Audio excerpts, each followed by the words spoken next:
अस्सलाम वालेकुम रहमतुल्लाह। मैं हूं शम्स तबरेज़ कासमी और आप देख रहे हैं मिल्लत टाइम्स।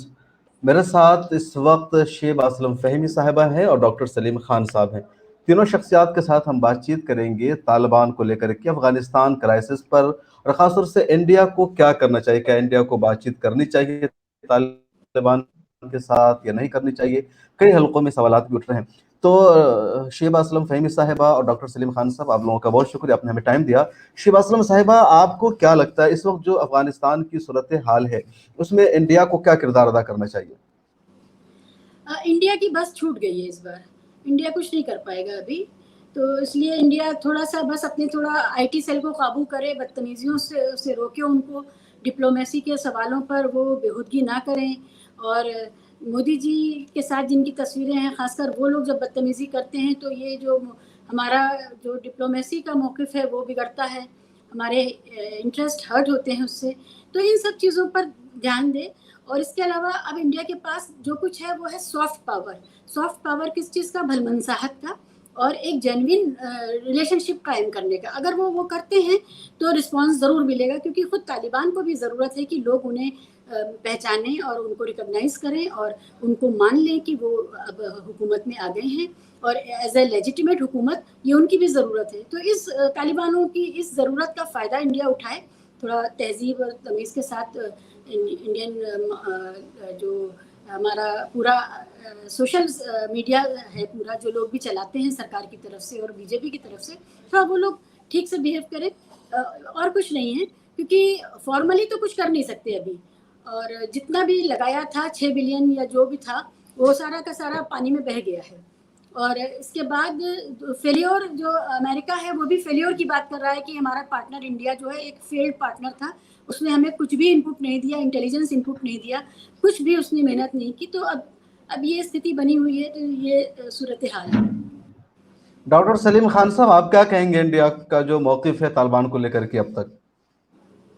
देखिए, असल में दुनिया में इख्तिदार की तब्दीली कोई नई बात नहीं। मुख्तलिफ लोग इख्तिदार में आते हैं और मुख्तलिफ लोग इख्तिदार से जाते हैं। तो अगर किसी मुल्क में इख्तिदार तब्दील हो जाए तो उससे ताल्लुकात तोड़ लेना, ये तो कोई दानिशमंदी की बात नहीं। लेकिन आप ये देखें कि तालिबान जो इख्तिदार में आए हैं, जिस तरह से कि बगैर किसी एक कतरा खून बहाए उन लोगों ने इख्तिदार हासिल किया है, ये अपने आप में एक बहुत बड़ी मिसाल है। आप अगर देखें कि इन जब वो आ रहे थे, मुख्तलिफ सूबे उनके ताबे हो रहे थे, उस वक्त एक बार बमबारी हुई अमरीकियों की तरफ से, जिसमें 200 तालिबानी शहीद हुए और उनका एक रहनुमा शहीद हुआ। लेकिन तालिबानियों ने किसको मारा, ऐसा कोई रिकॉर्ड उनका बड़ा से बड़ा मुखालिफ पेश नहीं कर सकता। तो इतना ब्लडलेस अगर कहीं पे ट्रांजिशन ऑफ पावर हो जाता है, इक़्तिदार की मुंतकिली हो जाती है, तो फिर किसी को उसके एतराज़ करने का कोई हक नहीं है।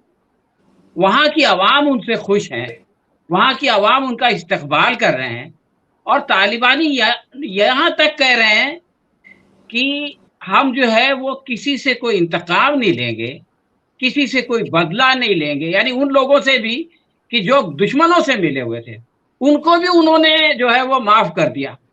अब अगर ऐसे लोगों से भी आप दोस्ती नहीं करना चाहते, ऐसे लोगों से भी आप बात नहीं करना चाहते, ट्रंप जिनसे कि जो इनका गहरा दोस्त था, उसने तो अपने हवारियों को भेज दिया था पार्लियामेंट पे हमला करने के लिए, तो उससे तो हमारे ताल्लुकात खराब हुए नहीं। लेकिन ताल्लुकात खराब हैं तो जनाब अफगानी सरकार से कोई वजह ही नहीं है। जैसे दूसरे मुल्कों से गुफ्तगू होती है, उस तरह से जैसे दूसरे मुल्कों से ताल्लुकात उस्तवार होते हैं, उसी तरह से जो है वो अफगान हुकूमत के साथ हिंदुस्तान को अपने ताल्लुकात इस्तवार करने की कोशिश करनी चाहिए। जैसा कि अभी शीबा साहबा ने बताया कि जो मौका था 2 साल से जब अमेरिका उनसे गुफ्तगू कर रहा था, तो हमारे डिप्लोमेट्स को अंदाजा लगा लेना चाहिए था कि हवा का रुख किस तरफ है और हम लोग भी जो है वो अमेरिका के पीछे पीछे अपनी रास्ता खोलते। लेकिन हम तो उनको दहशतगर्द से कम कुछ बोलते ही नहीं थे। इस वजह से गाड़ी छूटी। हमने अंदाजा लगाने में गलती की, लेकिन उससे कोई फर्क नहीं पड़ता है, माजी की कोई अहमियत नहीं है। अब फिर जो है इनको दोस्ती कर लेना चाहिए। अटल जी के ज़माने में तालिबान से जो है वो हिंदुस्तान की अच्छी हुकूमत थी, उसी पार्टी की दोबारा हुकूमत है, तो कोई वजह नहीं है कि या तालिबान से गुफ्तगू करें और वहाँ पर जो है वो पहले की तरह से अपने अच्छे ताल्लुकात रखें। और जैसा कि अभी ये भी बात बताई गई कि तालिबान को भी इसकी ज़रूरत है और तालिबान को इस पर कोई एतराज़ नहीं होगा। तो इसलिए नहीं, तालिबान ने तो कहा है कि भारत के लिए डिपेंड है कि भारत हमें दोस्त समझे या दुश्मन, और हमारे लिए क्या तो सब दोस्त हैं। शिवा है। साहिबा, अभी आपने सोशल मीडिया का जिक्र किया और आईटी सेल का, कि आईटी सेल इस तरीके से भद्दे कमेंट किए जा रहे हैं, किया जा रहा है। बाज़ाब्ता इंडियन मीडिया पर लगातार आतंकी, दहशतगर्द, तालिबानी कहा जा रहा है, बोला जा रहा है।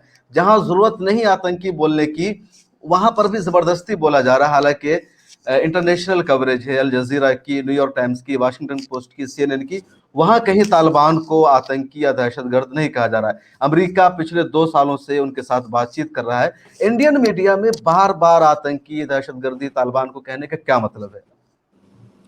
भारत का जो नफरत का प्रोजेक्ट है वो बहुत एक्सपैंड हो गया है और वो बियॉन्ड नीड एंड जिसे हम कहते हैं कि ज़रूरत और अपने जवाब के से बहुत आगे निकल गया। आपको नफरत का जो प्रोजेक्ट था वो तो भारत में आपको चुनाव जीतने के लिए था ना सिर्फ। आप पूरे दुनिया में अपनी भद क्यों पिटवाए चले जा रहे हैं? अरे भारत में आप मुसलमानों को मार रहे हैं, लिंच कर रहे हैं, काट रहे हैं, उनको जेलों में डाल रहे हैं, उनको जमानत नहीं दे रहे हैं, सब कर रहे हैं ना। तो कोई तो दुनिया का बोल नहीं रहा है, तो यहीं तक लिमिटेड रही है। आप सारी दुनिया में भद पिटवाएंगे अपनी। और ये जो आपने मशीनी 3 रुपए पर ट्वीट वाले लोग तैयार किए हैं, इनको बेसिक नॉलेज दीजिए कि ये समझें कि कहाँ पर क्या बोलना है, कहाँ, और अपनी नफरत के प्रोजेक्ट को कहाँ पर लिमिट करना है। ये सारी चीज़ें, और ये खुल करके अब सामने आ रहा है। पता ही नहीं है ये सरकार को कि उनका अपना खड़ा किया हुआ जो पूरा गिरोह है और जिस पर उन्होंने इतना पैसा भी लगाया और मेहनत भी करी और बड़ा नाज था शाह साहब को कि कोई भी झूठ आप सच बना करके पेश कर सकते हैं। तो एक तो ये है। खान साहब ने अभी एक बात कही कि मुज़ाकरात जब हो रहे थे, डोनाल्ड ट्रंप ने 2018 में घोषणा की थी।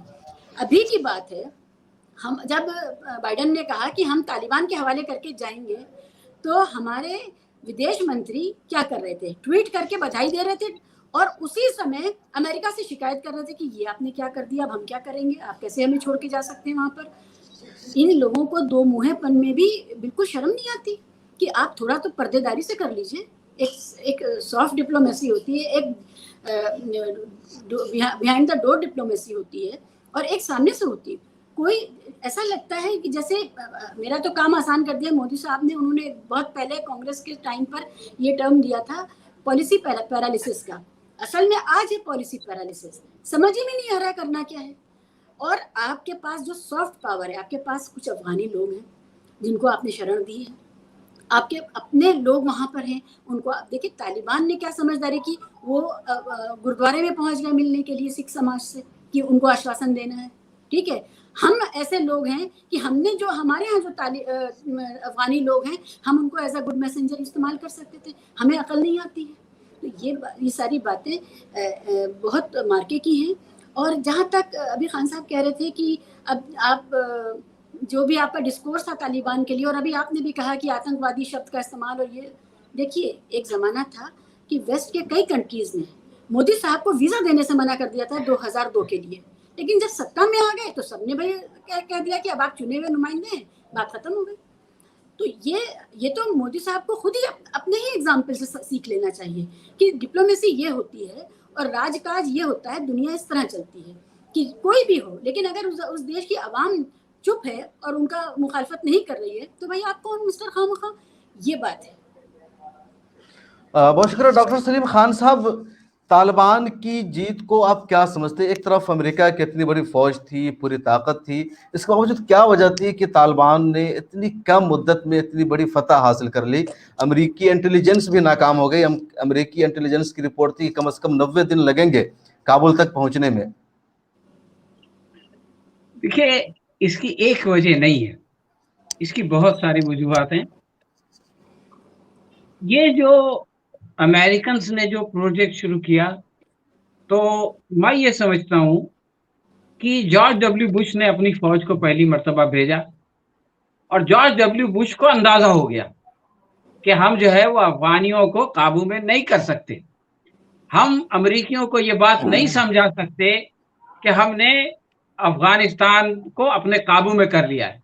तो इसलिए उसने अगले इलेक्शन से पहले इराक का रुख किया और सद्दाम हुसैन को जेर करके अपने लोगों को बताया, देखो हमने सद्दाम हुसैन को हटा दिया, अब आप मेरे को दोबारा वोट दो। तो ये रियलाइजेशन तो यूएस को उस वक्त हो गया था। लेकिन क्या है कि यूएस इतना बड़ा हाथी है कि वो एक बार कहीं जाता है तो उसके लिए घूमने में भी बहुत बड़ी उसको चक्कर लगता है। तो अब आप ये देखें कि इन लोगों ने पहले तो अपनी ताकत के जोर से उनको दबाने की कोशिश की, अफगानी नहीं दबे। फिर उन्होंने कहा कि चलो इन्हीं के लोगों को तैयार किया जाए, 3.5 लाख की बड़ी फौज तैयार कर दी इन लोगों ने। लेकिन 60-70 हजार तालिबानी के सामने वो टिक नहीं सके, बल्कि सबने हथियार डाल दिए। तो इनका जो कैलकुलेशन था कि साहब हमारे पास 167 जो है वो बमबार जहाज हैं, अशरफ गनी के पास, तालिबानी के पास एक भी नहीं है, हमारे पास $5.5 बिलियन है, उनके पास तो 1.6 है। ये सब दुनियावी, हमारे पास सारी दुनिया का सपोर्ट है, उनका सारी दुनिया उनकी दुश्मन है। तो ये जो दुनियावी कैलकुलेशन इन लोगों ने किया था, वो दुनियावी कैलकुलेशन पे जंगें हारी और जीती नहीं जाती।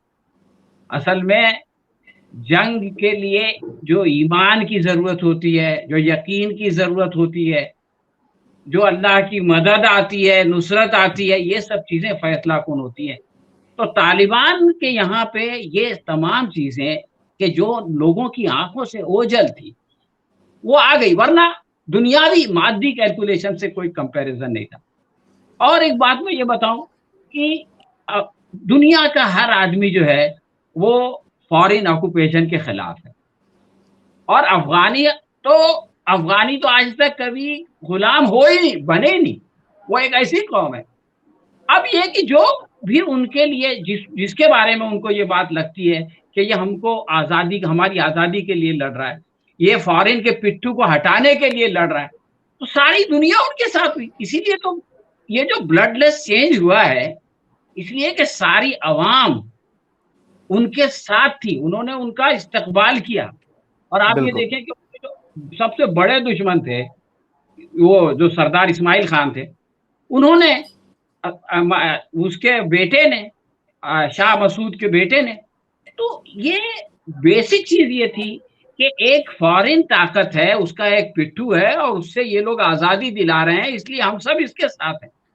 तो मतलब एक आजादी की लड़ाई थी। जैसे हम मिसाल समझा लें कि हिंदुस्तान में महात्मा गांधी और दूसरे लोग आजादी की जंग लड़ रहे थे, नेहरू सब लोग शामिल थे, कांग्रेस उसमें शामिल थी, तो तालिबान ने भी एक आजादी की जंग लड़ी है बैरूनी कब्जा से अपने देश को आजाद कराने के लिए। उन्होंने तो ये बात कही, उनके जो तर्जुमान है शाहीन, उन्होंने कहा कि जब उनसे कहा गया कि आप डिप्लोमेट्स पे हमला तो नहीं करेंगे, उन्होंने कहा 20 साल की मेहनत से जो आजादी हमने हासिल की है, हम उसको क्यों बर्बाद करेंगे, हम क्यों किसी डिप्लोमेट पे हमला करेंगे। तो वो तो अपनी जद्दोजहद को इसी तरह से पेश कर रहे हैं कि हमने एक फॉरेन ऑक्यूपेशन के खिलाफ एक साम्राज्यत, एक और साम्राज्य का कब्रिस्तान हमने जो है वो अफगानिस्तान को बना दिया। लेकिन अब जो लोग नहीं समझते हैं, जिनका जिक्र अभी कह रहे थे, आप कर रही थी कि जिनके दिमाग में नफरत भरी हुई है, वो ये गड़बड़ कर रहे हैं। लेकिन एक चीज मैं इजाफा करना चाहता हूँ शीबा साहबा की बात में। देखिए, जो संघ परिवार का मामला है, उनसे तो कोई एक्सपेक्टेशन ही नहीं है। दे आर मतलब बैंकरप्ट पीपल, दिमागी तौर से they our brain dead people. लेकिन आज की तारीख में जो लोग हमारे साथ रहे, मुसलमानों के साथ रहे इस पूरी सीएए की तहरीक में, आप उनके चैनल देख लीजिए, उनके यहाँ भी वही है कि कट्टरपंथ आ जाएगा और दहशतगर्दी आ जाएगी। और अभी देख रहे हैं कि भाई जब नहीं हो रहा है खून खराबा, इससे ज्यादा तो हमारे यहाँ इंतखाब में हो जाता है, इलेक्शन में हो जाता है। तो वो लोग भी जो है, उन लोगों ने ये समझ रखा है कि दुनिया में खैर की मोनोपोली हमारे पास, हम ही से खैर आएगा, हम ही से आजादी मिलेगी, और हमारे अलावा जो कोई है अगर उससे खैर आएगा तो उसमें हम शर ढूंढेंगे, ऐसा शर ढूंढेंगे कि जो मौजूद नहीं है। मैं एक बिल्कुल बिल्कुल। डेफिनेटली एक बात कहता हूँ अच्छा कि जी भास्कर एक न्यूट्रल अखबार है। जी। आज अभी उसकी हेडलाइन देखें, अभी ताजा, उसमें उसने एक गैर मुस्लिम आदमी अपनी बीवी को पीट रहा है, और उस बीवी का कसूर यह है कि उसने एक दूसरी जात की औरत से बात की, तो ऊपर हेडलाइन लगा दिया कि गुजरात में भी तालिबान। हालांकि तालिबान से उसका क्या लेना देना, लेकिन ये जो दिल में तंगी है ना, ये जाहिर हो रही है। बिल्कुल। शेबा साहब, आप कुछ कहना चाह रहे थे इनके काउंटर में, फिर एक सवाल भी आपसे। तालिबान को मुहावरे में तब्दील कर दिया है। कोई भी बुरी बात होती है तो तालिबानी फरमान या तालिबानी हिंसा या इस तरह का होता है, जबकि तालिबान तो बच्चे हैं हमारे आगे, हम ही से सीखा उन्होंने, वो अलग बात है। ये जो एक तो मैं डॉक्टर खान से ये कहूँगी कि भास्कर जो है वो मुसलमानों के मामले में किसी भी तरह से प्रोग्रेसिव या अच्छा अखबार नहीं है। उसने उतनी ही बदतमीजी और उतनी ही नफरत फैलाई है जितनी बाकियों ने फैलाई है। वो कहीं और जो जर्नलिज्म कर रहा था, वो जो कहीं और कोविड के बाद का जो जर्नलिज्म कर रहा था, वो इसलिए कर रहा था कि वो अपने समाज के लिए कुछ कर रहा था। लेकिन मुझे खुशी है कि चलो अपने ही समाज के लिए कुछ सच ही बोला उन्होंने, अच्छी बात है। देखिए, ये जो तालिबान को नाम लेने का मामला है, तालिबान को ख़ास तरह की टर्मिनोलॉजी और फिर अपने को डेमोक्रेसी, होता क्या है कि हम अपनी जहनी जो लिमिटेशंस हैं हम उसके शिकार हो जाते हैं, हम उससे उबर नहीं पाते हैं। तो जय डेमोक्रेसी करके आप कितने भी लोगों को मार लें, उन्हें दिक्कत नहीं है। ऐसा लगता है कि जो जिन इलाकों में डेमोक्रेसी है या जिन ममालिक में डेमोक्रेसी है, वहाँ जब 84 हो जाए या 2002 हो जाए या 2013 हो जाए, उन गोलियों से और उन तलवारों से फूल निकलते हैं। और 2020 दिल्ली अभी ताजा है। जी हाँ जी। तो वहां से उन बंदूकों से और रिवॉल्वर से फूल निकलते हैं। तो ये जो हमारी जहनी गुलामी का मसला है कि हमने सियासी तौर पे एक खास टर्मिनोलॉजी को पकड़ लिया है और उसमें किसी भी तरह की वैरायटी नहीं है और वर्सेटाइलिटी नहीं है। हम समझ ही नहीं पाते हैं कि कोई सिस्टम ऐसा भी हो सकता है जो लोगों के भले के लिए काम करेगा और वो अपने को डेमोक्रेसी नहीं कहेगा। ये समझ का बड़ा मसला है। लेकिन एक बात समझने की है कि भारत के मुसलमान इस वक्त जिस तरह अक्सर पेशतर नौजवान हमारे जिस तरह रिएक्ट कर रहे हैं, आप हैं वहाँ? कहाँ? हाँ, हम सब लोग हैं।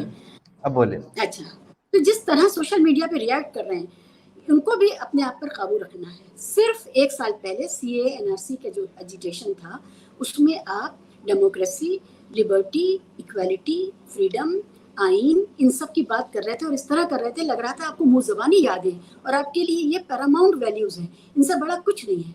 आज आप अगर सेलिब्रेट कर रहे हैं सिर्फ ये कह के कि तालिबान आ गया, देखिए तालिबान को आए हुए अभी 36 घंटे नहीं हुए हैं। उनको देखिए, परखिए, उनकी हर बात पर नजर रखिए, अच्छी बात की सराहना कीजिए, जो बात अच्छी नहीं है, जो छूट रहा है, उस पर चिंता भी होनी चाहिए।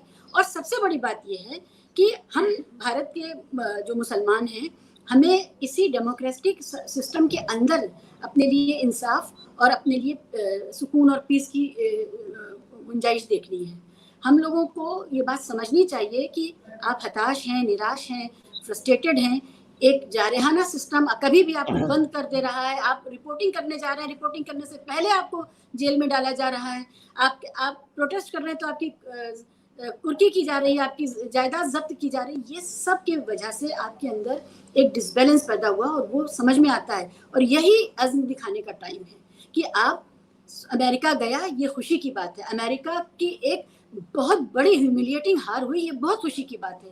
लेकिन इसको आप उसका मुतबादिल ना समझिए कि अमेरिका गया और साथ में तालिबान आया, इसमें भी उतनी ही खुशी है। इसमें आपको थोड़ा सा अपने आप को रोक करके रखना है और देखना है कि वो किस तरह की कारकर्दगी। अब जैसे उन्होंने जनरल एमनेस्टी की बात करी, शानदार बात है, सारी दुनिया उसकी कर रही, सताइश कर रही है कि सबको उन्होंने कहा आम माफी, किसी भी तरह के केओस की, परेशानी की और हवाई जहाज में लटकने की जरूरत नहीं है। जिस तरह से अशरफ गनी छोड़ के भागे हैं, ये उसका नतीजा था कि लोग पैनिक में एयरपोर्ट पहुंचे थे कि जब हमारा जो एक दिन पहले राष्ट्र के नाम संदेश दे रहा है वो भाग गया तो हमारी क्या हैसियत है और हमारा क्या होगा। उसका क्रिएट किया हुआ पैनिक था जिसकी वजह से लोग वहाँ भागे थे। आज वहाँ पर वो स्थिति नहीं है। अभी देखिए महिलाओं के हुकूक के हवाले से, एजुकेशन सेंटर्स के हवाले से, उनके काम काज के हवाले से, ये सब अभी देखने की बात है। जोश में होश मत खोइए, ना जश्न मनाइए अभी, ना अभी मायूस रहिए। अभी ये अनफोल्डिंग है, ये हो रही है, इसको हमें बहुत क्लोजली मॉनिटर करना है। शेबा साहिबा, आपने इन चीज़ों की बातचीत की। तालिबान पर सबसे बड़ा आरोप ये लग रहा है कि पहले भी इन्होंने ख़वातीन के हुकूक का वायलेशन किया, उन्हें बुनियादी हुकूक से महरूम रखा, और अब भी तालिबान पर लोगों को यकीन नहीं हो रहा। अब भी लोगों को यह अंदेशा है कि अब भी तालिबान औरतों को उनके बुनियादी हुकूक से महरूम कर सकते हैं। कल एक दो जी रिपोर्टर ने हिजाब पहन करके रिपोर्टिंग की, अल जज़ीरा के एक रिपोर्टर ने चादर ओढ़ कर रखी, कि मैसेज देने की कोशिश की कि यहाँ हाँ औरतों को मुकम्मल आज़ादी नहीं हासिल होगी। जी ये जो खदशात हैं ये बेबुनियाद नहीं है। 95 और 2000 के बीच में जो तालिबान थे वो उन्होंने जो किया था, और उसकी फिर अमेरिका ने तस्वीरें जिस तरह से इस्तेमाल की, उसमें आज भी आप देखिए कि दाइश की तस्वीरों को तालिबान का कह के इस्तेमाल किया गया। तो ये बात सही है कि ये खदशात बेबुनियाद नहीं है, लेकिन ये भी देखना पड़ेगा कि ये जो तालिबान है ये बहुत रिफॉर्म तालिबान है, ये आर्टिकुलेटेड है, ये अपना होमवर्क करके आया है, ये डिप्लोमेसी जानता है, ये मुज़ाकरात करना जानता है। आप ये देखिए कि वो जुलाई में कह रहे थे कि we are ready for peaceful transfer of power, for peaceful sharing of power. जो लोग ये कह रहे थे कि हम शांतिपूर्ण तरीके से पावर शेयरिंग में जाना चाहते हैं तालिबान अफगान एडमिनिस्ट्रेशन के साथ, एक महीने से कम वक्त में वो आज हुकूमत में हैं। वो कितने कैलकुलेटेड थे और किस तरह से आर्टिकुलेट कर रहे थे। उन्होंने सारी बैकरूम डिप्लोमेसी की हवा निकाल दी है, किसी को भनक नहीं लगने दी है। तो ये तालिबान वो तालिबान नहीं है, वो अपना होमवर्क करके आए हैं, आर्टिकुलेटेड हैं, और उनको पता है कि ख़वातीन के सवाल पे उनको सबसे ज़्यादा मजम्मत झेलनी पड़ी है इस दुनिया में, और अमेरिका इसी सवाल को लेकर के उनके ऊपर चढ़ बैठा था।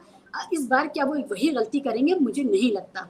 हाँ, लेकिन उनका ह्यूमन राइट्स का जो तस्वुर है वो अलग है, उनका निज़ाम का जो तस्वुर है वो अलग है। अगर दुनिया के देश उसमें किसी भी तरह से मुदाखलत करना चाहते हैं तो वो एक मोहब्बत का और सॉफ्ट पावर का तरीका हो सकता है। आप उनके साथ पार्टनरशिप कीजिए, डेवलपमेंट में, प्रोग्रेस में, और उनको उनका मुकाम दीजिए। उस सॉफ्ट पावर से तो आप उनको राजी कर सकते हैं, लेकिन जो सर पे कफन बांध के लोग निकले हुए थे और किसी भी तरह की कुर्बानी के लिए तैयार थे, आप उनको डरा वरा नहीं सकते। तो hard power is not a strategy, not an option, ये मेरा कहना है। डॉक्टर सलीम खान साहब, आप तालिबान की तायद कर रहे हैं, उन्हें सही ठहरा रहे हैं। तालिबान की अपनी एक सोच है कि हमें शरिया लॉ को नाफिज करना है। हमारे मुल्क में भी एक ऑर्गेनाइजेशन है आरएसएस, उसकी भी अपनी एक सोच है कि हिंदुत्व का जो निज़ाम है, हिंदू राष्ट्र हिंदुस्तान को बनाना है। तो आप हिंदुस्तान में आरएसएस की मुखालफत करते हैं, आप चाहते हैं हिंदुस्तान हिंदू राष्ट्र ना बने, और अफगानिस्तान में तालिबान को आप सपोर्ट कर रहे हैं कि वहाँ शरिया लॉ नाफिज हो, तालिबान सरकार बनाए। ये दोहरा रवैया क्यों है? देखिए, असल में बात तो वही है जो शीबा साहबा ने पहले कही थी कि हमने ये तय कर लिया है कि जो काम हमारे तरीके से नहीं होगा उसको हम बदनाम कर देंगे। यानी ये कि ये हमारी दादागिरी है कि आपको जो काम करना है या तो वो हमारे तरीके से करें, और अगर आप हमारे तरीके से नहीं करते तो फिर हम आपको बदनाम करके, डेमोनाइज करके, आपको एक दरिंदा बना करके पेश कर देंगे। तालिबान असल में इसका शिकार हुआ। मैं आपको मिसालें देता हूँ। आप ये कहते हैं कि भाई खवातीन को आज़ादी होनी चाहिए, उनसे ये नहीं कहना चाहिए कि हिजाब पहनो, सही बात है। लेकिन फ्रांस ये कहता है कि आप हिजाब नहीं पहन सकते, ये ममनू है। अगर आप हिजाब पहनेंगे तो जनाब हम आपके ऊपर जुर्माना लगा देंगे। अब ये आज़ादी का वायलेशन नहीं है कि आप एक औरत को मजबूर करें कि वो हिजाब के बगैर, उससे कहा जाता है, फ्रांस की हुकूमत ने जब ये कानून बनाया तो ये कहा कि आप जो है हिजाब अपने घर में पहने और बाहर निकले तो बेहिजाब। इससे ज्यादा दुनिया में कोई इरैशनल बात हो सकती है कि एक औरत अपने घर में हिजाब पहनने के लिए आजाद है और बाहर जो है उसके लिए ममनू है। तो ये जो फ्रांस दुनिया का सबसे पहले तो वहीं आया था ना इनकलाब। किसी दुनिया के एक दानिश्वर ने ये कहा कि भाई फ्रांस ठीक है जो मर्जी ये करे अपने यहाँ, लेकिन ये गलत कर रहा है, ऐसा नहीं करना चाहिए। हम सब लोगों ने कहा था डॉक्टर साहब, हम सब लोगों ने जी जी उसकी नहीं, मैं आपकी बात नहीं कर रहा हूँ, इंडिविजुअल्स की। इन जनरल जिस तरह से पूरी दुनिया में जो माहौल बनता है, आप डॉक्टर ये साहब देखिए। मेरा ना सवाल था जबरदस्ती कि पहनाना एक चाहिए, एक ना एक जबरदस्ती जवाब, उतारना चाहिए हिजाब। एक जवाब और बिल्कुल आजादी तो वही है, अपनी मर्जी हो जो चाहे पहने। भाई देखिए, मैं बिल्कुल। एक बात और कहना चाहता हूं कि तालिबान के बारे में ये बात बहुत जोर शोर से मशहूर की गई कि तालिबान खवातीन की तालीम के खिलाफ थे, जबकि आप ये सतही बात है। ये वही आईटी सेल की बात है। आईटी सेल खाली हिंदुस्तान में नहीं है, ग्लोबल आईटी सेल इनका बाप है। बहरहाल मैं ये कह रहा हूं, तालिबान को एजुकेशन के खिलाफ है।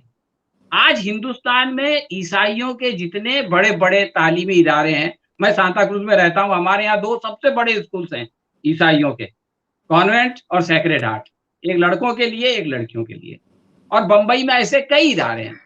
लेकिन जब मिशनरी ये करती है कि लड़कों की और लड़कियों की अलग तालीम है, तो वो बहुत अच्छा करती है। लेकिन अगर तालिबान ये कहते हैं कि भाई लड़कों और लड़कियों को अलग पढ़ना चाहिए, तो वो कट्टरवादी हो जाते हैं। नहीं नहीं, तो भारत सरकार के ही ये अपने कॉलेज स्कूल बिल्कुल सब हैं जो लड़कियों के अलग अलग हैं, अलग लड़कों है। के अलग हैं। लड़कियों के हमारे यहाँ अस्पताल हैं सूफिया जो कॉलेज लड़कियों है, के महिलाओं के मेरे अलग घर के हैं। पीछे एसएनडीटी यूनिवर्सिटी है अरे लड़कियों बस की है। चलती है दिल्ली में महिलाओं के लिए अलग। तो मैं ये कहता हूं कि यही काम अगर तालिबान कर देगी ना कल को, कि भाई जो स्कूल जहां लड़के लड़कियां साथ में पढ़ते थे अब ये अलग होंगे, तो पूरी दुनिया में वाहवाला हो जाएगा कि साहब लड़कियों को तालीम से रोक दिया और दुनिया भर का हंगामा।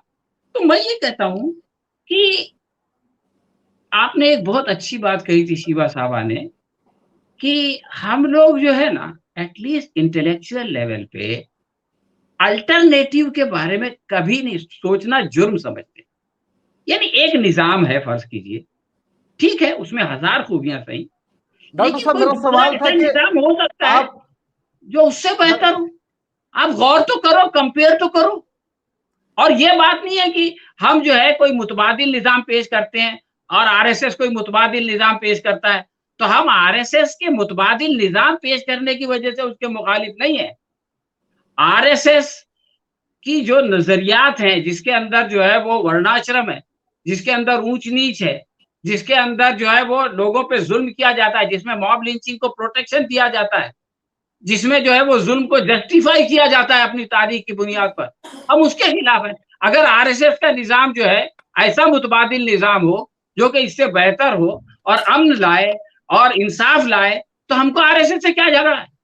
तो आप इस जाविये से देखिए कि आरएसएस जो ने तो मॉब निजाम, लिंचिंग की तरदीद की है डॉक्टर साहब, अभी मोहन भागवत का बड़ा हाँ मॉब तफसीली लिंचिंग की तरदीद भाषण की हुआ और था। दूसरे दिन मॉब लिंचिंग मॉब लिंचिंग हो गई, तो फिर वो घर में जाके बैठ गए। उस वक्त बयान देते ना, जब मॉब लिंचिंग हो तो आप बयान दें कि गलत हुआ और ये करें। मैं तो बोलता हूं अगर आप मॉब लिंचिंग के खिलाफ हैं, आपके पास सरकार है, एक मॉब लिंचिंग करने वाले को जो है आप फांसी की सजा दे दो। मॉब लिंचिंग अच्छा में तो आदमी मरता है ना। शिवा जब साहिबा तक से आप इसका जवाब फांसी की लेते हैं। सजा नहीं देते, मोदी जी ने कहा था कि दलितों को मारो मत, मेरे सीने पे गोली मारो। अरे भाई डायलॉग मारने से थोड़ी ना दुनिया में जराइम खत्म होते हैं। जराइम खत्म करने के लिए जो जुर्म करता है उसको सजा देना पड़ता है। आप सजा जी तो बिल्कुल। देते नहीं, प्रोटेक्शन देते हैं। तो मेरा अ, कहना यह है कि मुतबादिल निजाम कोई भी पेश करे तो वो उसके उसके जो कॉन्स्टिट्यूएंट्स है उस पर गौर होना चाहिए, चाहे वो आरएसएस हो, चाहे वो तालिबान हो, चाहे कोई हो। चाहे वो किसी सोशलिज्म भी हो। अल्टरनेटिव को आउटराइट रिजेक्ट नहीं करना चाहिए। शाहिबा साहब आप क्या कहेंगे? एक तरफ आप तालिबान को सपोर्ट कर रही हैं, आरएसएस का नहीं विरोध कर नहीं, रही मैं हैं। तालिबान को कोई सपोर्ट नहीं कर रही हूँ। मैं बेवजह मुखालफत के खिलाफ हूँ। मैं कोई सपोर्ट हाँ नहीं कर रही बस तालिबान को। बिल्कुल सही बात है, तो बेवजह आरएसएस मुखालिफत। की तो आरएसएस की मुखालफत क्यों कर रही है? मैंने कहा कि कब की भाई, एक बार भी नहीं की। देखिए आरएसएस, सीधी बात है।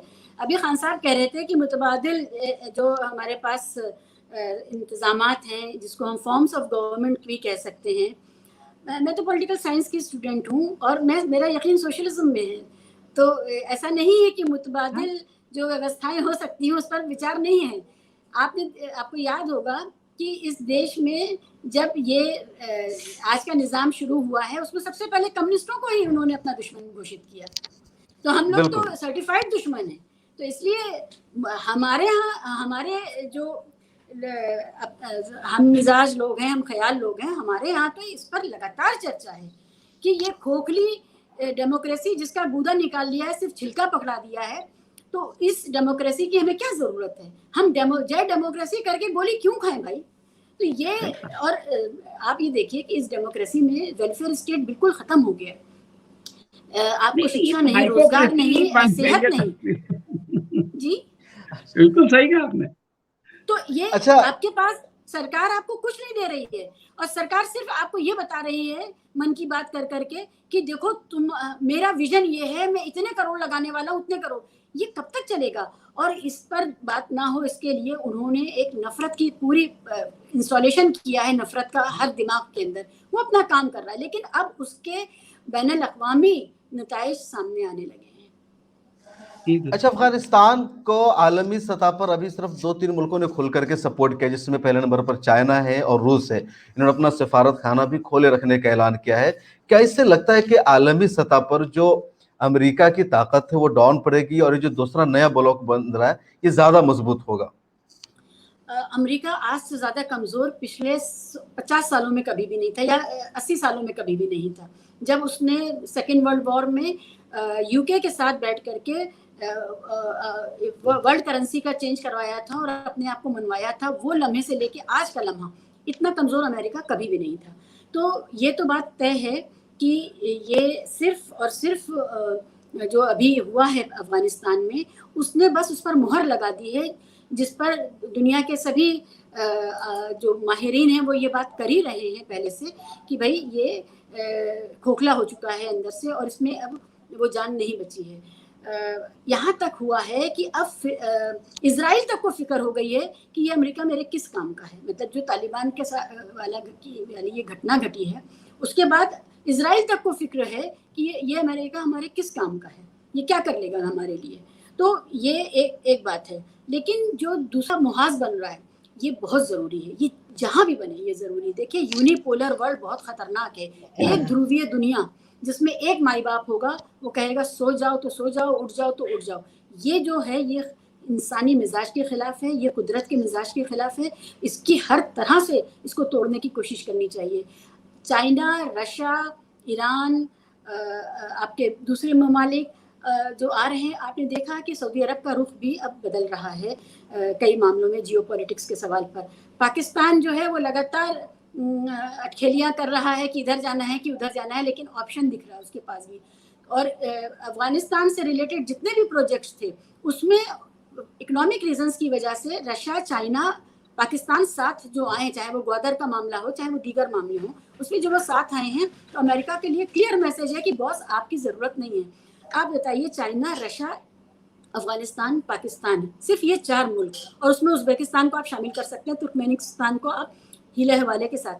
ये बताइए, इतना बड़ा भूभाग और इतनी बड़ी आवाम, इसके आगे यूरोप क्या बेचता है? क्या है मतलब क्या? और सब कुछ है इनके पास। तो ये एक नया जो ब्लॉक बनेगा, अगर ये बन रहा है, बहुत खुशाइन है, सारी दुनिया को सुकून मिलेगा। कोल्ड वॉर के दिन याद कीजिए, हम स्टूडेंट थे, पढ़ते थे कोल्ड वॉर को। उस वक्त टेंशन था, लेकिन हमले करने की इस तरह की आज़ादी अमेरिका को नहीं थी जिस तरह वो बिल्कुल बर्बाद करता चला जा रहा है दुनिया को। ये बहुत ज़रूरी है कि दूसरा ब्लॉक बने, यूनिपोलर वर्ल्ड का खात्मा लाजमी है। अच्छा, हम लोगों ने इंडिया से बात शुरू की थी। इंडिया इस ब्लॉक का हिस्सा क्यों नहीं बनना चाहता है? इंडिया अभी भी अमेरिका के साथ क्यों है? हालांकि इंडिया का मफाद इसमें है कि अफगानिस्तान से ज्यादा उसके ताल्लुकात रहे, हाँ, जिसकी भी सरकार हो वहां। लेकिन सबको तो दुश्मन बनाया, चाइना को दुश्मन, रशिया को दुश्मन, पाकिस्तान को दुश्मन, अफगानिस्तान में खाली हाथ रह गए। मतलब ये तो डिप्लोमेसी का फेलियर। इसीलिए मैंने कहा डिप्लोमेसी के हवाले से तो पॉलिसी पैरालिसिस अब समझ में आ रहा है कि पॉलिसी पैरालिसिस का जो टर्म मोदी साहब ने दिया था उसके मायने क्या होते हैं। यही होते हैं उसके मायने कि हम हैं कहाँ। आज इंडियन मीडिया रो रहा है, और वो सारे क्लिप्स पाकिस्तान में और अमेरिका में और यूके में घूम रहे हैं, जहां इंडियन मीडिया कह रहा है कि पिछले 12 घंटे में भारत का जिक्र ही नहीं हुआ है, भारत का कोई नाम लेवा नहीं है जो कुछ वहां पर हो रहा। और हमने इतने लोग वहां खोए, हमने इतनी जाने दी हैं, हमने इतना पैसा लगाया है, हमने इतने अफगानों को अपने घर में रखा है, इसके बावजूद यही है पॉलिसी पैरालिसिस डिप्लोमेसी के हवाले से, और ये दिख रहा है। डॉक्टर साहब कुछ कहना चाह रहे हैं आप? देखिए आप अभी आपने बहुत सारी मिसालें दी। मैं ये कहता हूँ कि ये जो डिप्लोमेटिक प्रॉब्लम है, ये सिर्फ चीन से या अफगानिस्तान से या पाकिस्तान से नहीं है। एक ज़माने में नेपाल तो तकरीबन हिंदुस्तान का हिस्सा ही था। आज नेपाल जो है वो जाकर के चीन की गोद में बैठ गया है, ट्रेन की बिछ रही है। शाह जी नहीं, ने एक नेपाल तो ऐलान अब कर दिया। भारत को धमकियां दे रहा है, इतनी ताकत हो गई हाँ, उसकी। धमकी दे रहा है। बांग्लादेश के बारे में शाह जी ने एक बयान दे करके उससे ताल्लुकात खराब कर लिए कि वहाँ के भूखे नंगे लोग हिंदुस्तान आ रहे हैं, और वहाँ के वज़ीर ख़ारजा ने जो है वो कर दिया। श्रीलंका के ताल्लुकात आज जो है वो चीन से ज़्यादा गहरे हैं हिंदुस्तान के मुकाबले में। तो मसला तो ये है कि हम लोग तो सभी से अपने साये से लड़ रहे हैं, ये एक अलग मसला है। मैं ये कह रहा हूँ कि अमेरिका भी जो है वो बस इंतज़ार में है इसको कबूल करने के लिए। उन्होंने कहा कि भाई ज़रा-सा ह्यूमन राइट्स का हमको एश्योरेंस दे दे। पहले तो देखिए इन्होंने बड़ी चालाकी से कहा। नहीं, खबरें हैं पहले शायद इन्होंने कर कहा लिया है, कर हाँ, लिया। नहीं एक वो कुछ अभी है, एक शर्त लगी हुई है कि अगर वो ह्यूमन राइट्स का वो कर देंगे तो हम कर लेंगे। मतलब एक नहीं नहीं, उन्हें जो क्या बाइडेन ने जो अपना देश को जो एड्रेस किया तो उसमें भी उन्होंने ये नहीं कहा हम उसकी हुकूमत को तस्लीम नहीं करेंगे। साफ कहा कि हम उन्हें बदलने नहीं गए थे, हम 9/11 का बदला लेने गए थे, बदला हमने ले लिया है, हम आ गए हैं, तालिबान आए हैं तो उसकी वजह अशरफ गनी है। तो एक तरह से हाँ, उन्होंने तस्लीम कर लिया है तालिबान को अब। नहीं उन्होंने जो देखिए इन लोगों ने ना ये किया कि कहा कि देखो तालिबान अगर ताकत के ज़ोर से आएँगे तो हम उसको कबूल नहीं करेंगे। तो अब वो मामला तो खत्म ही हो गया इसलिए कि वो ताकत जी। के ज़ोर से आए नहीं। मतलब खून खराबे से तो आए नहीं। खुद ही आपके सदर साहब भाग गए। अब कोई और तो आ ही नहीं सकता था। भाई देखो ऐसा तो कभी नहीं होता है उनके कि एक जो वाइस प्रेसिडेंट ने बुरा मानते हुए कि उनके लिए भी ये अफवाह उड़ा दी गई थी कि वो भी देश छोड़ के भाग गए। तो अभी उन्होंने कहा अमीरुल्लाह नहीं नहीं हम हैं यहाँ पर और अमरुल्लाह हम जो है सालेह। हम अल्टरनेटिव हैं। तो वो ऐसे अल्टरनेटिव है जिनके साथ ना पुलिस है ना कोई किसी और तरह की फोर्स है। लेकिन ठीक है, ये थोड़ा डेमोक्रेटिक लग रहा है अब कि चलो तालिबान को भी कोई बातचीत करके तो कह रहा है कि वो हम तो भी उनके वज़ीर दफ़ा का बयान है कि इन्होंने हमारे हाथ पीछे बाँध के हमको बेच दिया। और वो जो बयान है, वो जो ट्विटर मैसेज है वो अशरफ गनी के साथ-साथ अमीरुल्लाह के खिलाफ भी था। इसलिए कि अमीरुल्लाह अंडरग्राउंड हो गए थे। इसीलिए उनके बारे में ये हुई कि भाई वो नायब सदर के साथ भागे। मैं ये बात कह रहा हूँ कि हिंदुस्तान ने आप देखिए किया हिंदुस्तान ने 2007 से वहाँ पर इन्वेस्टमेंट शुरू किया और जो कुछ भी किया गया है, वो अशरफ गनी या उसके पहले वाले जो सुदूर थे, उनके लिए नहीं किया गया, वो अफ़गान की अवाम के लिए किया गया।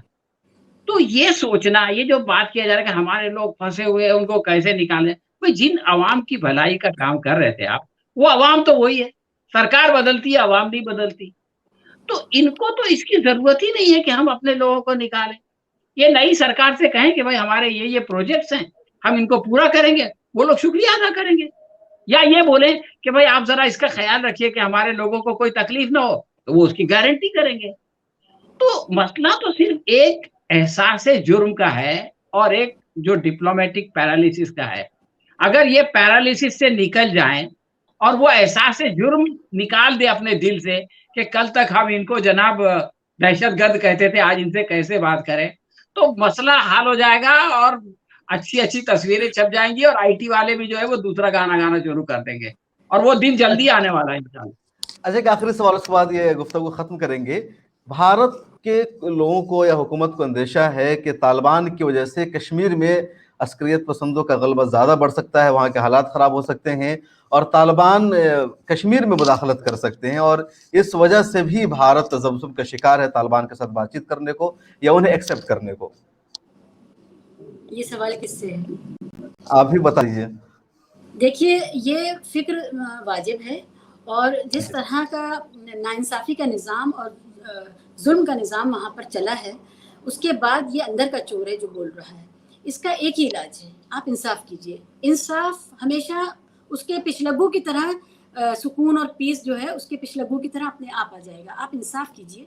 इंसाफ़ के अलावा, जस्टिस के अलावा कोई और तरीक़ा नहीं है पीस कायम करने का। और अपने लोगों को आप वहाँ पर पैलेट गन चला के बाकी तशद्दुद कर करके बहुत दिल जीत चुके हैं उनका, अब दूसरा रास्ता अपनाइए। अब ज़रा पीस बिल्डिंग करिए, कॉन्फिडेंस बिल्डिंग कीजिए, अब जो वहाँ के मसले हैं उनको हल कीजिए और जस्टिस दीजिए। जस्टिस होगा अगर आप सोचते हैं कि इतने नौजवान कश्मीर के आप राउंड अप कर करके जेलों में डालेंगे और उसके बाद उनके माँ बाप को पता भी नहीं बताएंगे कि वो किस जेल में है और वो अंधेरे में हाथ पैर मार रहे हैं इंडिया भर के जेलों में। इस तरह के हालात है वहाँ पे। हो सकता है कि सरकार ये चाहती ना हो, लेकिन जो सेंटीमेंट है, सेंटीमेंट बहुत अहम चीज़ होती है, जो पब्लिक सेंटीमेंट है उसको आप मिसहैंडल कर रहे हैं लगातार। तो कुछ ऐसा कीजिए जिससे कि ये पब्लिक सेंटीमेंट आपकी तरफ आए और कश्मीर हमारे साथ खुशी से अपनी मर्जी से हो, और बजाय है भी हमारे साथ, लेकिन आप लगातार अगर उनको पुश करते रहेंगे तो ये मुझे वाकई फिक्र है कि कश्मीर पर इसका असर पड़ेगा। तालिबान का नहीं मामला, लेकिन शहादत से, कुर्बानी से और जंगजूयत से क्या हासिल किया जाता है, ये एक मिसाल बन गई है और ये बहुत बड़ी मिसाल है।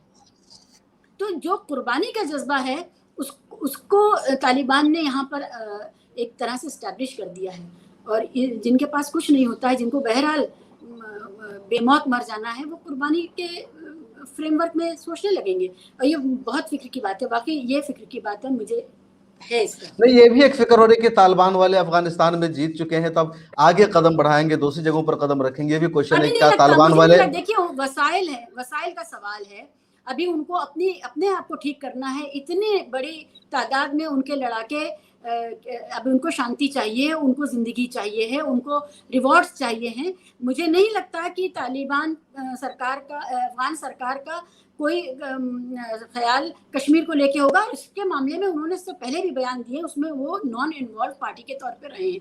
अगर ये पाकिस्तानी मीडिया इसको प्रचारित कर रहा है तो ये गलत कर रहा है, वो उसका फायदा उठा रहा है।